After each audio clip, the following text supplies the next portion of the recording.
कोई भी लड़का या लड़की वो क्या करेगा कि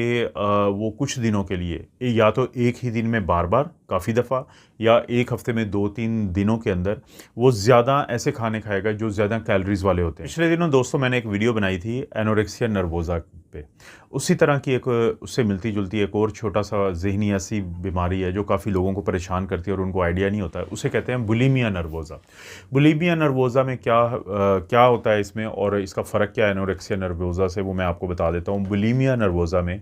कोई भी लड़का या लड़की वो क्या करेगा कि वो कुछ दिनों के लिए या तो एक ही दिन में बार बार काफ़ी दफ़ा या एक हफ्ते में 2-3 दिनों के अंदर वो ज़्यादा ऐसे खाने खाएगा जो ज़्यादा कैलोरीज़ वाले होते हैं, जो ज़्यादा मीठे होते हैं, जो मनपसंद होते हैं। हमें बहुत सारे खाने हमें ज़ाहिर है कि अच्छे लगते हैं, तो वो ओवर ईटिंग जिसको हम बिंज ईटिंग कहते हैं कि वो करेगा या करेगी। लेकिन जब वो ये कर लेगा तो उसके बाद उसको थोड़ा गिल्ट होगा, उसको अफसोस होगा, उसको ये उसके ज़हन में ये साइकोलॉजिकली एक चीज़ बैठी हुई है कि मेरा वज़न बढ़ेगा और वज़न जो बढ़ेगा वो मुझे बुरा लगेगा। हालाँकि इसमें और एनोरेक्सिया नर्वोज़ा में ये फ़र्क होता है कि एनोरेक्सिया नर्वोज़ा का मरीज़ तो इतना पतला या पतली होती है कि वो देख के लगता है कि ये अपने आप को जो भी खा या तो खाना ही रोका हुआ है। लेकिन बुलिमिया नर्वोज़ा में खाना खाने के बाद ये फिर लोग एक स्ट्रेटजी अपनाते हैं जो कि आम तौर पे ये छुप के करते हैं। ये खाने भी ज़्यादा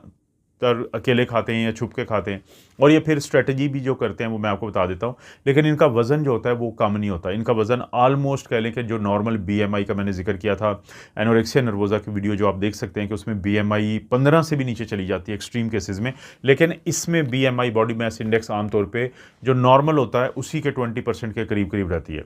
तो बुलिमिया नर्वोज़ा में क्या करते हैं, वो ज़्यादा खाना खा लिया, ज़्यादा चीज़ें खा ली, उसके बाद फिर वो उंगली मार के उल्टी करवाते हैं अपने आप को, या वो दवाइयाँ खाते हैं कि जिससे उनको लूज़ मोशन आ जाएंगे, जिसको लैक्सेटिव कहते हैं, कैथार्टिक्स कहते हैं, या फिर पेशाब आवर दवाइयाँ जिसको डायरेटिक्स कहते हैं, ताकि उनका वज़न ना बढ़े। तो क्योंकि इनके दिमाग में ये बात बैठ चुकी होती है कि अगर हम यानी इस चीज़ को नहीं करेंगे कि अगर हम ये ख्याल नहीं रखेंगे कि इस चीज़ को नहीं निकालेंगे तो ये चीज़ हमारा ना सिर्फ ये कि वज़न बढ़ाएगी, बल्कि ये वज़न उनके दिमाग में ये बात बैठी होती है, साइकोलॉजिकल ये इशू होता है कि ये वज़न हमारी शक्ल बिगाड़ देगा, हमारी बॉडी की शेप को ख़राब करेगा, जो कि ऐसा होता नहीं है दरअसल।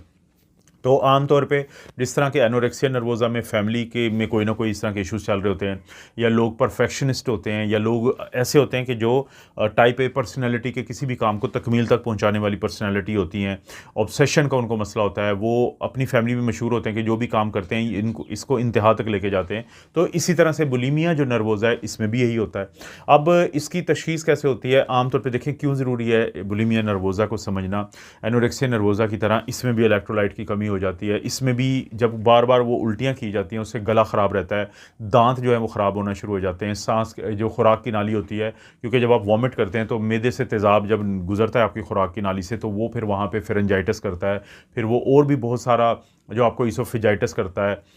यानी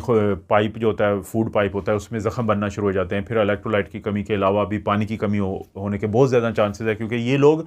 ज़रूरत के बगैर ही डायूरेटिक्स या पेशाब आवर दवाई लेते हैं। तो इसलिए ज़रूरी है इनका भी इलाज करना, क्योंकि ये साइकोलॉजिकल इशू है। तो साइकोथेरेपिस्ट को इन्वॉल्व किया जाता है। एक सीबीडी एक चीज़ होती है कॉग्निटिव बिहेवियरल थेरेपी, के लोगों को समझाया जाता है कि वो इस तरह के काम ना करें। इसी तरह से फिर बाज़ का तो लोगों को एंटी डिप्रेसेंट जिसको हम SSRIs कहते हैं, यानी सिलेक्टिव सेरोटोनिन रीअपटेक इनहिबिटर्स, फ्लूऑक्सीटिन एक बड़ा मशहूर जेनरिक चीज़ है, तो वो इस तरह की दवाइयाँ दी जाती हैं।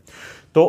क्या ये ज़्यादा ख़तरनाक है? ये बज़ाहिर देखने में शायद एनोरेक्सिया नर्वोज़ा से ज़्यादा ख़तरनाक नहीं लगती, लेकिन साइकोलॉजिकल इसके जो इफ़ेक्ट होते हैं वो इन द लॉन्ग टर्म बहुत ख़तरनाक होते हैं। तो इसीलिए लोगों को कहा जाता है कि अगर आपकी फैमिली में चाहे तो बुलिमिया नर्वोज़ा का कोई केस है या एनोरेक्सिया नर्वोज़ा का है, तो फैमिली साथ मिल के उसके चलेगी और साइकोलॉजिस्ट के साथ, साइकोथेरेपिस्ट के साथ या साइकेट्रिस्ट के साथ मिल के चलेगी, तो ये मसले से उस मरीज़ को या मरीज़ा को निकाला जा सकता है। वरना ये इन द लॉन्ग टर्म आने वाले मुस्तकबिल में उसके लिए बहुत ज़्यादा मसला बना सकता है।